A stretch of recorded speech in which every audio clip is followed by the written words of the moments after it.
Wow. Unbelievable. Here I am on a Monday morning, rainy here in a parking lot behind my office. And it's Joseph Murphy time. I want to apologize / not apologize for the last couple videos. They were good videos. But for longtime viewers of these car videos, you might have been like, geez, Tim seems a little bit subdued. The reason for that was that I was on a mental diet last week. The Emmett Fox 7-day mental diet, type of thing, which I've talked about before. And I still really recommend, I'll put a link above. I still really recommend that Emmett Fox 7-day mental diet if you're like skeptical about these law of attraction ideas and concepts. If you're like, is this just bullshit? Is this just bogus? If you attempt a 7-day mental diet, let alone do one, you will not think it's bogus. These ideas are bogus after you do a 7-day mental diet, or even really if you try one for a couple days, because you see how much your thinking affects your reactions and your reality.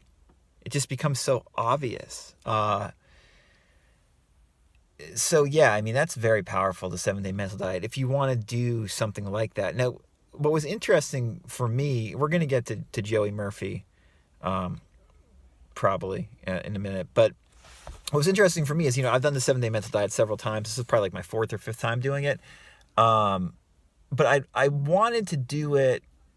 One of my friends wanted to do it that I, text with, and so we kind of encouraged each other to, to do it this last time. But I haven't done one in probably like a year, and not since the birth of, my second daughter, my younger daughter. So I was like, man, there's, it'll be interesting to do it. But I found this last week incredibly difficult to do the diet, and I did it, but it was interesting. I usually notice there's like this, like I feel like emasculated, I guess is the word I would use, after 7 days. And like, I'm fucking done, after 7 days. It reminds me of when I used to do like Zen retreats, and like we wouldn't talk, and we'd be meditating for hours and hours and hours every day for like a week.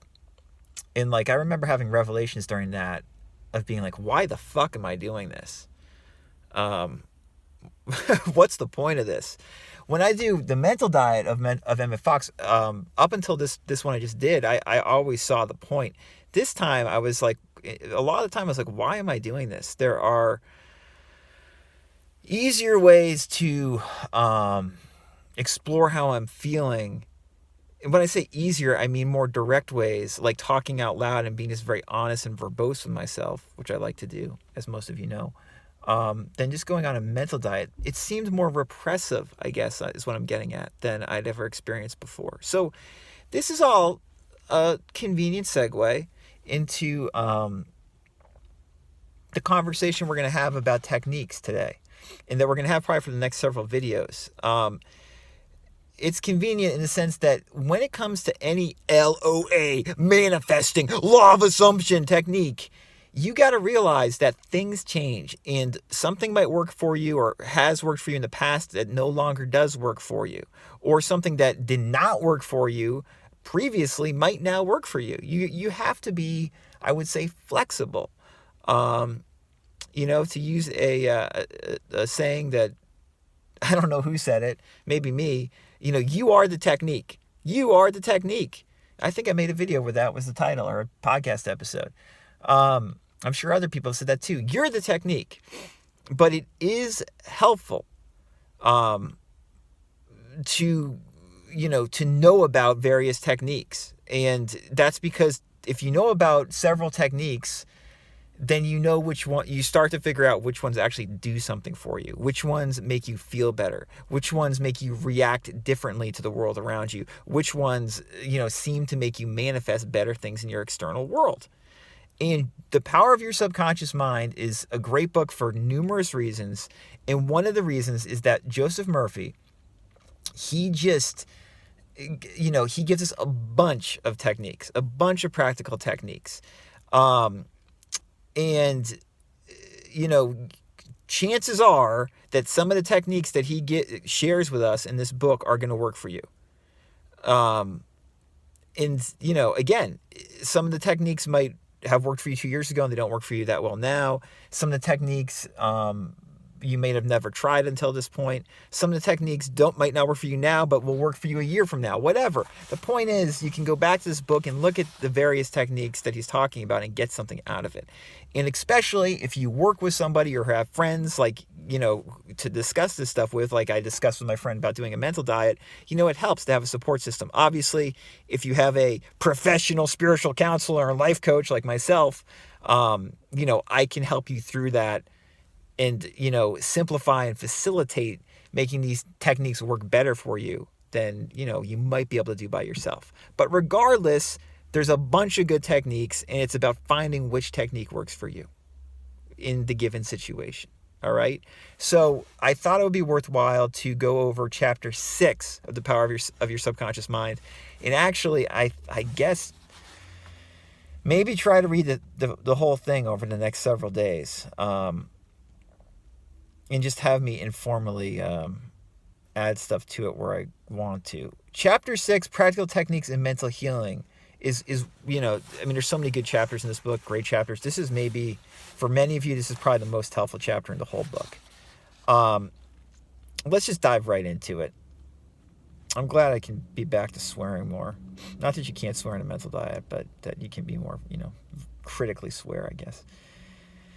Murphy writes at the beginning of this chapter, an engineer has a technique and a process for building a bridge or an engine. Like the engineer, your mind also has a technique for governing, controlling, and directing your life. You must realize that methods and techniques are primary.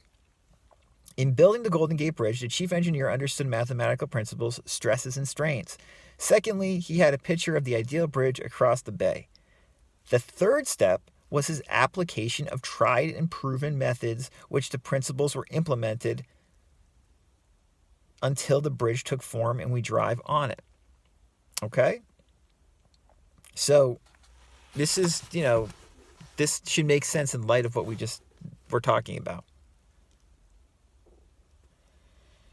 And then Murphy goes on, basically likewise saying, there are also techniques and methods by which your prayers are answered. So he's drawing a direct analogy between having your prayers answered, doing manifesting techniques with the building of a bridge. A beautiful, ornate, structurally amazing bridge like the Golden Gate Bridge. Murphy says, if your prayer is answered, there is a way in which it is answered, and this is a scientific way. Nothing happens by chance. This is a world of law and order. In this chapter, you will find practical techniques for the unfolding and nurture of your spiritual life. I love that. Unfolding and nurture of your spiritual life. Your prayers must not remain up in the air like a balloon. They must go somewhere and accomplish something in your life. When we come to analyze prayer, we discover there are many different approaches and methods. We will not consider in this book the formal ritual prayers used in religious services. These have an important place in group worship. We are immediately concerned with the methods of personal prayer as it is applied to in your daily life and as it is used to help others. So again, this is worth just quickly, looking at. Group prayer has its place. Group worship has its place. For instance, when I used to do those Zen retreats, besides sitting for hours and hours and hours meditating, we also do like chanting as a group, and that has its place. But what we're discussing here is our individual daily practical application of prayer, or of whatever you want to call it. You don't have to call it prayer. You can call it, of these manifesting techniques, these psychological techniques to improve your life. You can call it whatever you want to. Murphy says, prayer is the formulation of an idea concerning something we wish to accomplish. Again, I'm going to read that again. Prayer is the formulation of an idea concerning something we wish to accomplish. That's important. Prayer is the soul's sincere desire. Your desire is your prayer. Think about that. Wow. Your desire is your prayer. If we consider that, that kind of simplifies things, doesn't it? Clarifies what we really want and what we're really doing with whatever LOA technique we're using. Your desire is your prayer.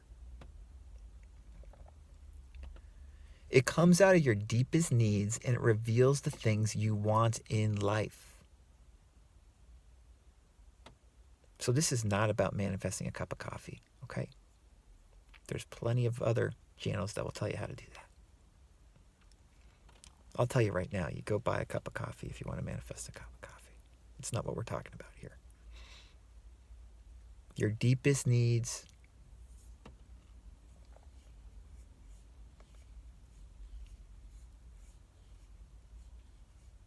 We're talking about your deepest needs. Blessed are they that hunger and thirst after righteousness, for they shall be filled. That is really prayer. Life's hunger and thirst for peace, harmony, health, joy, and all the other blessings of life.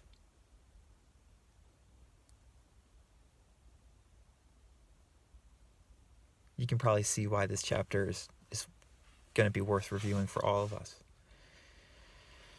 I'm just going to read this last paragraph one more time because it's just so beautiful and I think poignant and instructive. Prayer is the formulation of an idea concerning something we wish to accomplish. Prayer is the soul's sincere desire. Your desire is your prayer. It comes out of your deepest needs and it reveals the things you want in life. Blessed are they that hunger and thirst after righteousness, for they shall be filled. That is really prayer. Life's hunger and thirst for peace, harmony, health, joy, and all the other blessings of life. Next video, we'll start going over specific techniques.